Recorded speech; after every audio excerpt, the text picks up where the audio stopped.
You know, we think we're living at the absolute peak of civilization, right? We've got AI, skyscrapers that literally scrape the clouds. The entire world's knowledge right here in our pockets. It feels like we're the most modern humans to have ever existed.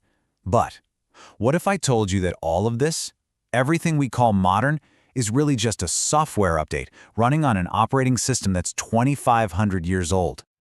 No, seriously, think about it. The stuff we take completely for granted. You know, the way we think, the way we argue, the way we vote, we just assume this is all pretty new, a product of our modern world. But what if the base code, the actual operating system for our entire society, was written 2,500 years ago in ancient Greece? Well, today, we're going to crack open that ancient code. We're going to look at that foundational program and 5 incredible pieces of software it created. And the craziest part? You are running that software right now, at this very moment. All right, so what was this master program? This root code? Before we can get to the cool apps like democracy or science, we've got to understand the operating system itself. And let me tell you, it was a total game changer in how people saw the entire universe. Okay, so before the Greeks, the world basically ran on what you could call mythos. You know, myths. If there was a thunderstorm, well, Zeus must be mad. If the sea was raging, Poseidon was having a bad day. The world was just chaotic. It was completely unpredictable, just a stage for a bunch of moody gods. But then, a handful of Greek thinkers came up with this radical new idea, logos, or reason. They said, wait a minute, what if the universe isn't chaos? What if it's a cosmos, an ordered system with rules that we can actually figure out? And this right here is the whole ballgame. This idea of logos was, without a doubt, the single greatest Greek invention. This is the operating system. It's the core belief that the universe makes sense and that we, mere humans, have the tools to figure it out. And once they had this incredibly powerful OS, man, they started building some amazing apps. So first things first, they pointed this brand new operating system at the biggest problem there is. How do we all manage to live together without chaos? And how do we even begin to understand the world around us? Their first big app was democracy. You've heard the word, right? Demos, the people, kratos, power. Power to the people. Now before this, power came from the gods, and a king's word was final. But if you start thinking with logos, with reason, you start asking questions like, hey, why should that one guy get to rule everybody? The Athenians didn't just talk about it. They built tools, real, rational tools for society, like the jury. Suddenly, your fate wasn't in the hands of one ruler, but it was decided by reasoned debate among your peers. And then there was this wild idea, ostracism. If a politician started getting a little too big for their britches, citizens could literally vote to kick him out of town for 10 years. It was basically a rational bug fix for human ambition. Incredible. Okay, next up, they applied reason to the very idea of knowledge itself. This gave us what we now call philosophy and science, which, by the way, to them, were pretty much the same thing. And the genius behind the method was Socrates. His big invention wasn't a discovery, it was a process, a kind of algorithm for getting to the truth. He'd just walk around Athens asking these deceptively simple questions. He'd start with something everyone thought they knew, like, so, you're an expert on justice, great, tell me, what is it? And then, with just a few more questions, he'd poke holes in their logic, reveal contradictions, and show them they didn't really know what they were talking about.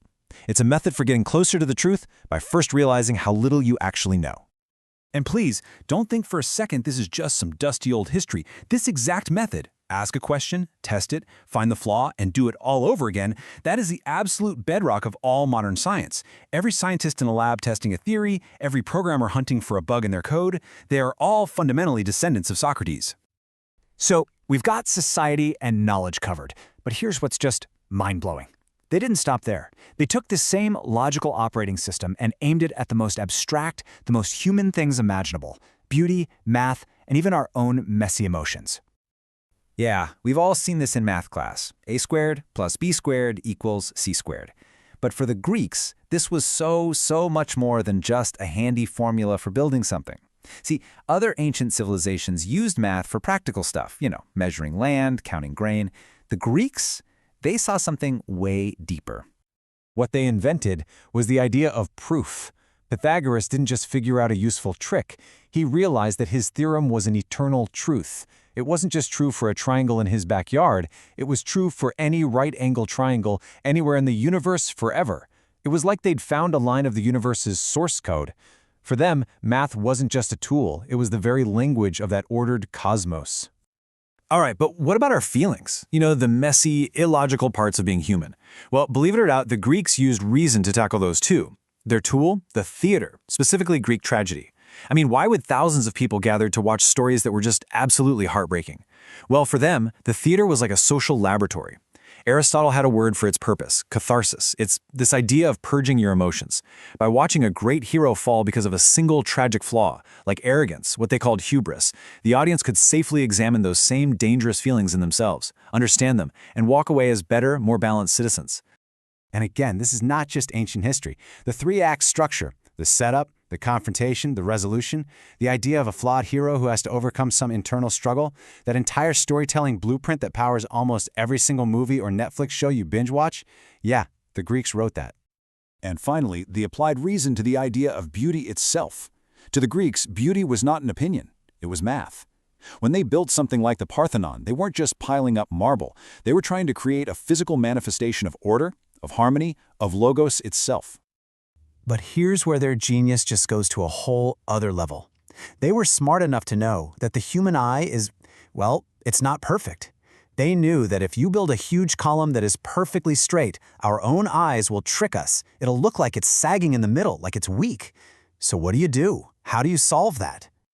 Well, they built them wrong on purpose. They deliberately made the columns bulge out ever so slightly in the middle. The technique is called entasis. Think about that. They used a physical imperfection to create the feeling of perfection in our minds. Now that is the ultimate application of reason, using your deep understanding of physics and human psychology to create ideal beauty. It is just brilliant. So let's recap. Democracy, science, mathematical proof, theater, and architecture based on harmony. 5 world-changing inventions.